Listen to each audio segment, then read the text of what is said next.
Movie की शुरुआत में हमें फ्यूचर का सीन दिखाया जाता है जहां इंसान ने अपने स्वार्थ के लिए धरती की हालत खराब कर दी है और इसी वजह से दुनिया में नेचुरल रिसोर्सेज जैसे तेल, पेट्रोल, डीजल की कमी होने लगी है। इन सभी समस्याओं को देखते हुए साइंटिस्टों ने रिसर्च करके एक ऐसा फ्यूल बनाया है जो इस दुनिया में फ्यूल की कमी को पूरा करता है। लेकिन इंसानों की भूख कभी शांत नहीं होती। अब लोगों की दूसरी समस्या ये थी कि सभी एक दूसरे से बेस्ट और सुंदर दिखना चाहते थे।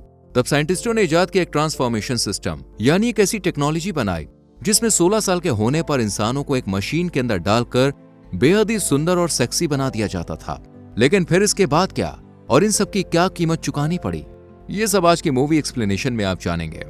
हेलो दोस्तों, आज हम आपको साल 2024 की बेहतरीन साइंस फिक्शन फिल्म अगलीज एक्सप्लेन करने वाले हैं, जिसका कॉन्सेप्ट दूसरी मूवी से काफी हटके है। मूवी की शुरुआत में एक बेहद ही खूबसूरत लड़की दिखाई जाती है जिसका नाम टेली होता है, जो शीशे के सामने अपने आप को निहारते हुए खुश हो रही थी। दरअसल उसका 16th बर्थडे आने वाला था और वो चाहती थी कि वो बेहद खूबसूरत दिखे। तभी उसके दोस्त पेरिस का मैसेज आता है जो उसे मिलने के लिए छत पे बुलाता है।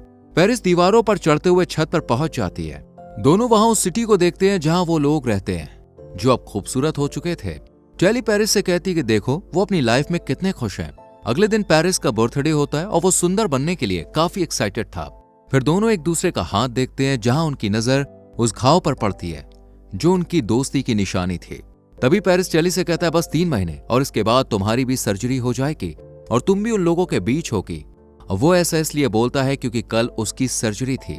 वैसे कोई भी इंसान अमीर और सुंदर बनने के बाद उन लोगों को भूल जाता है जिसने हमेशा अच्छे और बुरे वक्त में साथ दिया होता है। टेली भी इसी डर को अपने मन में समेटे हुए बैठी थी, इसलिए वो पेरिस से कहती है भले ही तुम सुंदर हो जाओ लेकिन मुझे भूलना मत। इसके बाद दोनों लव बर्ड्स कस्मे वादे खाकर अपनी क्लास की तरफ चल देते हैं जहां आज पेरिस को सर्जरी के लिए सेलेक्ट किया जाना था। इसके बाद बोर्ड रूम का सीन दिखाया जाता है जहां पर बाकी स्टूडेंट्स के साथ टेली और पेरिस भी मौजूद थे। तभी वहां पर शाय नाम की लड़की अपने दोस्तों के साथ स्मोक नाम की एक जगह के बारे में बात कर रही थी जिसे कोई डेविड नाम का लड़का चलाता था। तभी वहां स्टेज पर एक औरत को दिखाया जाता है जो सही मायने में इस पूरी फैसिलिटी सेंटर की बॉस है। उसके बाद पेरिस अपनी सीट से उठता है जहां टेली उसे हक करती है और जादू की झप्पी देकर उसे प्रॉमिस करती है कि आज से 1 महीने बाद हम फिर मिलेंगे। पेरिस के जाने के बाद क्लास ओवर हो जाती है और दिखाया जाता है कि टेली अपने रूम में खड़ी कुछ सोच रही थी। दरअसल वो उस दिन को याद करती है जब वो पहली बार पेरिस से मिली थी।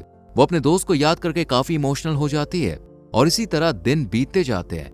लेकिन टेली को पेरिस के बिना कुछ भी अच्छा नहीं लगता है, इसलिए वो पेरिस को मैसेज करती है। वो कई मैसेजेस करती है लेकिन पेरिस उसके मैसेज का कोई भी जवाब नहीं देता। धीरे धीरे दिन हफ्ते बीत गए और आया वो दिन जब टेली पेरिस से मिलने वाली थी, यानी पूरा 1 महीना बीत चुका था।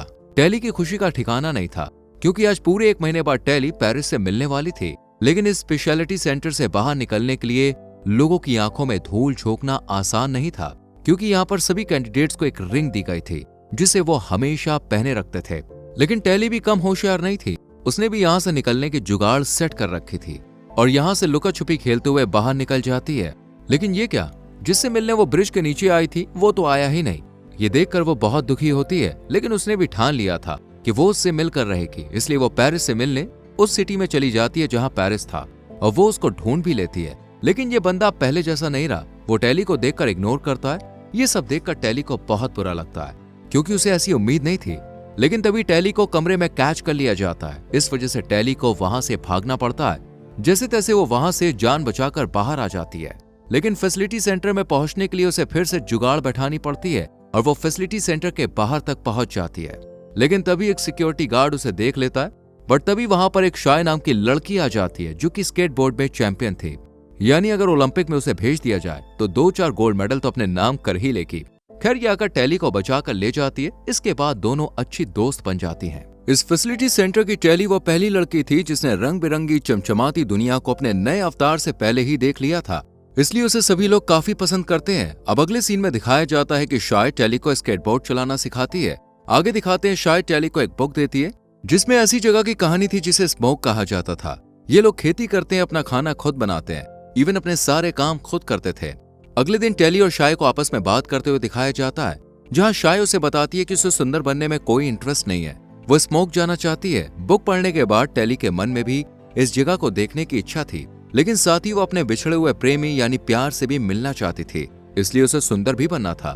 लेकिन फिर भी वो वहां पे जाना चाहती थी इसलिए शाय और टेली दोनों मिलकर नदी के किनारे पहुंच जाती है, जहां दोनों अपनी अपनी रिंग्स को पेड़ पर रख देते हैं। और वो ऐसा इसलिए करते हैं जिससे उन्हें कोई ट्रैक ना कर सके। आगे के सीन में एक वीरान सा शहर दिखाया जाता है, जहां दोनों पहुंच जाती हैं और वहां पर दोनों एक बंदे से मिलती हैं। ये सब देखकर टेली को बड़ा अजीब सा लगता है और वो शाय को टोकती है, लेकिन शाय टेली से कहती है कि उसे सुंदर बनने में कोई दिलचस्पी नहीं है, इसलिए वो यहाँ से जा रही है क्योंकि वो अपनी मर्जी से जीना चाहती है। उसके बाद अगले दिन का सीन दिखाया जाता है, जहाँ टेली का इंतजार खत्म हो चुका था और वो 16 साल की हो चुकी थी। आज उसको सर्जरी के लिए चुना गया था, जिसका वो कई महीनों से इंतजार कर रही थी। तभी उसे उसके साथियों को सुंदर होने के लिए ले जाया जाता है, लेकिन जैसे ही टेली को इस मशीन में जाना होता है, तभी सिक्योरिटी सेंटर का गार्ड उसे फैसिलिटी सेंटर के बॉस के पास ले जाता है। और वो इसलिए क्योंकि शाय लापता थी और ये बात सभी जानते थे कि टेली और शाय काफी अच्छे दोस्त थे, इसलिए उसे पूछताछ के लिए बुलाया जाता है। उससे पूछने पर भी टेली शाय का कोई राज उस लेडी बॉस से शेयर नहीं करती है, जिस पर वो लेडी बॉस नाराज हो जाती है और टेली की सर्जरी रोक देती है, जिससे टेली को बहुत बुरा लगता है। अगले सीन में दिखाया जाता है कि टेली का दोस्त पेरिस वहां पे आता है, जिसे देखकर टेली काफी शॉक्ड होती है और तब पता चलता है कि पेरिस ऐसा चाहता है कि शाय को ढूंढने में टेली बॉस की मदद करे।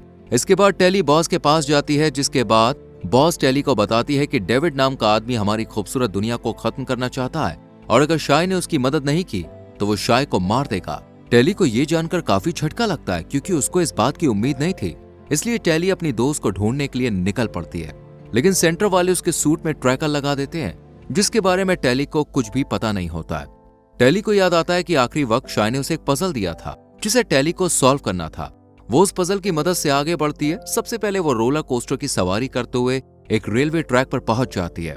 रेलवे ट्रैक का सहारा लेकर वो आगे बढ़ती है और पहाड़ चढ़ती है। पहाड़ पूरा खत्म होने के बाद वो एक खाई के पास पहुंचती है। फिर उसे एक बहुत बड़ा खेत मिलता है, जिसमें फूल होते हैं। ये वही फूल होते हैं जिनसे फ्यूल बनता था, जिसके बारे में हमने शुरुआत में जिक्र किया था। इसके बाद टेली उसी बगीचे में सो जाती है, लेकिन थोड़ी देर के बाद वहां पे आग लग जाती है, जिसे देखकर वो बेहोश हो जाती है। फिर वहां डेविड आता है। जब टेली को होश आता है तो वो डेविड और उसके दोस्तों को देखती है। यहाँ शाय भी मौजूद होती है, जहाँ टेली शाय से बोलती है कि ये जगह तुम्हारे लिए ठीक नहीं है, लेकिन शाय उसे बताती है कि तुम्हें एक बार इस जगह को भी चांस देना चाहिए। फिर डेविड वहां पे आ जाता है, जो बताता है कि वो जो खूबसूरत सफेद फूल है वो हमारी जमीन को बंजर कर रहे हैं, लेकिन टेली उसकी बात पर यकीन नहीं करती और कहती कि ऐसा नहीं है, वो तो हमें फ्यूल देने का काम करते हैं। इसके बाद दिखाया जाता है कि तीनों एक प्लेन में बैठकर आसमान की तरफ चले जाते हैं। तभी वहां बॉस के आदमी पहुंच जाते हैं। इसके बाद दिखाया जाता है कि शाय नीचे गिर जाती है, जहाँ पे आग लगी होती है। ये देखकर टेली भी अपनी जान पर खेलकर शाय को बचाती है, जिसके डेविड उसके दोस्त काफी इंप्रेस होते हैं। लेकिन डेविड के एक साथी को टेली पर शक होता है। वो कहता है कि हो ना हो उसी की वजह से वो यहाँ पर आए हैं, लेकिन डेविड इन सब बातों पर ध्यान नहीं देता और टेली को वहां से स्मोक ले जाता है, जिसे देखकर वो काफी खुश होती है और उन लोगों में घुल मिल जाती है। लेकिन उसे लेडी बॉस की वो बात भी ध्यान होती है कि उसे किसी हथियार को खोजना है और वो अपने मिशन पर लग जाती है। एक दिन वो बातों ही बातों में डेविड से पूछ लेती है, क्या तुम्हारे पास कोई हथियार है? जिसे सुनकर डेविड टेली को अपने पेरेंट्स से मिलवाता है, जहां पर उसे पता चलता है कि उसके पेरेंट्स पहले सिटी में डॉक्टर हुआ करते थे और वो बच्चों की सर्जरी करते थे। साथ ही उसे पता चलता है जो लेडी बॉस है वो लोगों की सर्जरी के साथ उनके दिमाग में ऐसा घाव कर दिया करती थी जिससे वो अपनी पहले वाली पर्सनैलिटी भूल जाए, और वो ऐसा इसलिए करते हैं जिससे वो लोगों पर अपना कंट्रोल बना सकें। और डेविड के पेरेंट्स वहां से भागकर यहाँ आ गए और अब वो ऐसा फॉर्मूला बना रहे हैं जिससे इन सब चीजों से बचा जा सके। और जिस हथियार की बात लेडी बॉस ने कही थी, ये वही हथियार है जिसे वो बना रहे हैं। लेकिन वो हथियार तब तक पूरा नहीं होगा जब तक सिटी में रखे एक सीरम को इसमें नहीं मिलाया जाएगा। अब टेली सब कुछ समझ जाती है और उस लॉकेट को उतार कर फेंक देती है। टेली को अपने किए पर काफी पछतावा होता है। तभी लेडी बॉस के आदमी उस लोकेशन को सर्च कर लेते हैं जहां वो लोग थे।